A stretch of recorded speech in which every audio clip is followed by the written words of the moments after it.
প্রিয় এসএসসি শিক্ষার্থী ভাই বন্ধুরা, আশা করি তোমার সকলেই ভালো আছে। আজকে 2026 সালের তোমাদের 2026 সালের কিন্তু বাংলা প্রথম পত্রের পরীক্ষা গেছে। তো আজকে ময়মনসিংহ বোর্ডের আজকে তোমাদেরকে এখানে আলোচনা করে আজকে সমাধান দিয়ে দিচ্ছি। যে বহু নির্বাচনী অংশ যেটা রয়েছে সেটা ময়মনসিংহ বোর্ডের দেখতে পাচ্ছ যে বহু নির্বাচনী অংশটুকু আমি বাংলা প্রথম পত্রের যেটা সেখানে তোমাদেরকে আমি আলোচনা করে দিচ্ছি। দেখো, বাংলা প্রথম পত্র 2026 সালের সিনেমা শুনছি। যারা এসএসসি 2026 সালে পরীক্ষা দিয়েছো তাদের জন্য আজকে যে পরীক্ষাটি গেছে, দেখো প্রথমে কিন্তু তোমাদের বহু নির্বাচনী অভিক্ষা এখানে 21-এর গল্পে রাষ্ট্রভাষা বাংলা চাই লেখা প্ল্যাকার্ড কার হাতে ছিল? উত্তর হবে ছোট গ তপুর।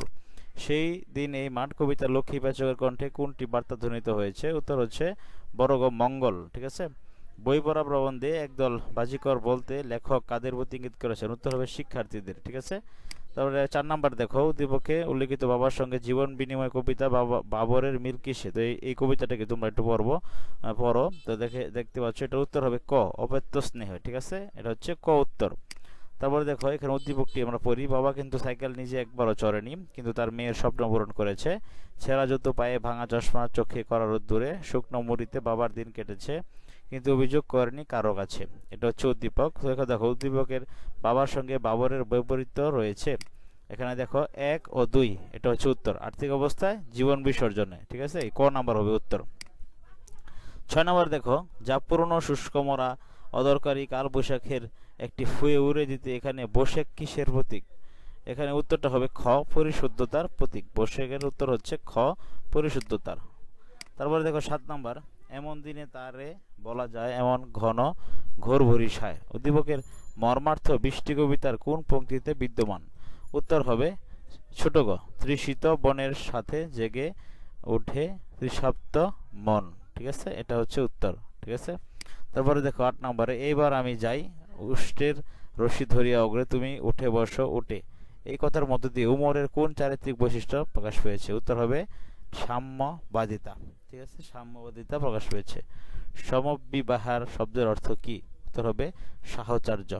মানুষ মোহাম্মদ সাল্লাল্লাহু রচনায় উল্লেখিত নিচের কোনটি যুদ্ধক্ষেত্র নয়? হুদাইবিয়া। উত্তর হবে হুদাইবিয়া। 10 ঘোড়ায় বসবাসের সিদ্ধান্ত নেওয়ার ক্ষেত্রে হরিহর কার কাছে পরামর্শ চেয়েছিল? উত্তর হবে মজুমদার মহাশয়। কপোতাক্ষ নদ কবিতায় মাইকেল মধুসূদন দত্ত কপোতাক্ষ নদের জলকে ভালোবেসে কি বলেছিলেন দুগ্ধ স্রোত। উত্তর হবে উত্তর হবে খ। এত বোঝা বইবার কি দরকার ছিল, একটা মোটো ভাড়া করলেই তো হতো। এই কথা আব্দুর রহমানের প্রতি লেখকের কোন অনুভূতি প্রকাশ করেছে? উত্তর হবে ক সহানুভূতি। ঠিক আছে। তো তারপরে আমরা পরের পৃষ্ঠা দেখব বন্ধুরা, তোমরা একটু দেখো ধৈর্য সহকারে। 14 নম্বর রয়েছে একটি উদ্দীপক, সবাই উদ্দীপকটি পড়ো।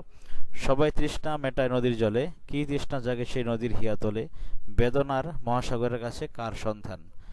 14 নম্বর প্রশ্নটি হচ্ছে, নিম গাছ গল্প অনুসারে উদ্দীপকের নদীর জল কার প্রতিনিধি? উত্তর হবে বড় গ লক্ষ্মী বউ। নিম গাছ গল্প অনুসারে উদ্দীপকের মূল ভাবনাগুলো হলো নারীর। 15 নম্বর প্রশ্ন, উত্তর হবে ক 1 ও 2 অপরিসীম আত্মত্যাগ উপেক্ষিত মানবিকতা। ঠিক আছে। 16 নম্বর প্রশ্ন দেখো, আমি কোনো আগন্তুক নই কবিতায় কবি বৈঠার লাঙলে হাত রাখতে বলেছেন কেন?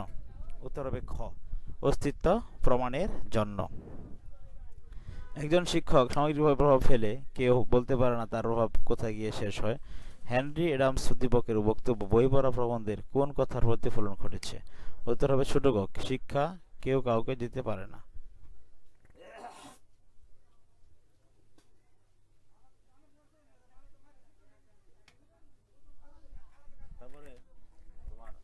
তারপরে তোমার 18 নম্বর প্রশ্নটি দেখো, গৃহস্বামী আমায় অভয় প্রদান করিলেন। এখানে গৃহস্বামীর কোন বৈশিষ্ট্য প্রকাশ পেয়েছে? খ মহানুভবতা প্রকাশ পেয়েছে। আমি কোনো আগন্তুক নই কবিতার 19 নম্বর প্রশ্নটি হবে, আমি কোনো আগন্তুক নই কবিতার কবির অস্তিত্বে গাথা কোনটি? উত্তর হবে ধুধু নদীর কিনার। 20 নম্বর দেখো, সুভাষ ভাষার অভাব পূরণ করে দেয় কে? খ প্রকৃতি। মক্কা বিজয়ের সময় মুসলমানদের সেনাপতি কে ছিলেন? ছোট গ মহাবীর খালেদ। মোর অধিকার নাই বলতে উমর রাদিয়াল্লাহু কোন অধিকারের কথা বলেছেন? আরাম সুখের। খ উত্তর হবে খ। তারপরে দেখো 23 নম্বর, বৈশাখ কবিতায় প্রথম স্তব্ধে কি প্রকাশ পেয়েছে? ক বৈশাখের বিধ্বংসী রূপ। উদ্দীপকটি পড়ো। 24 নম্বর প্রশ্নে, বাংলা মায়ের স্নিগ্ধ কোলে ঘুমিয়ে রব আমি, বাংলা মাতৃভাষা, বাংলা জন্মভূমি। উদ্দীপকের প্রথম চরণটি কপোতাক্ষ নদ কবিতার কোন চরণের ভাবের প্রতিনিধিত্ব করে? খ, দুগ্ধ শ্রুতি রবি তুমি জন্মভূমি স্তনে।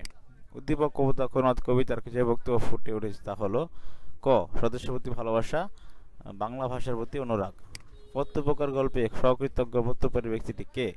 ঘ, আলী ইবনে আব্বাস।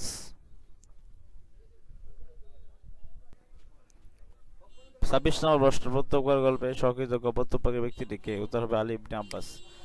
সকাল সকাল সন্ধ্যা বেলা, ঘাটে মধুর মেলা, ছেলের দোলে ঘাটের জলে, হাসে ভাষায় ভেলা। সেই দিন এই মাঠ কবিতার যে ভাব উদ্দীপকে বিদ্যমান হয়েছে এটা হচ্ছে তিনটাই: প্রকৃতিতে চিরকালের ব্যস্ততা, প্রকৃতির শাশ্বত রূপের চিত্রায়ন, চিরন্তন আনন্দের বিস্তার।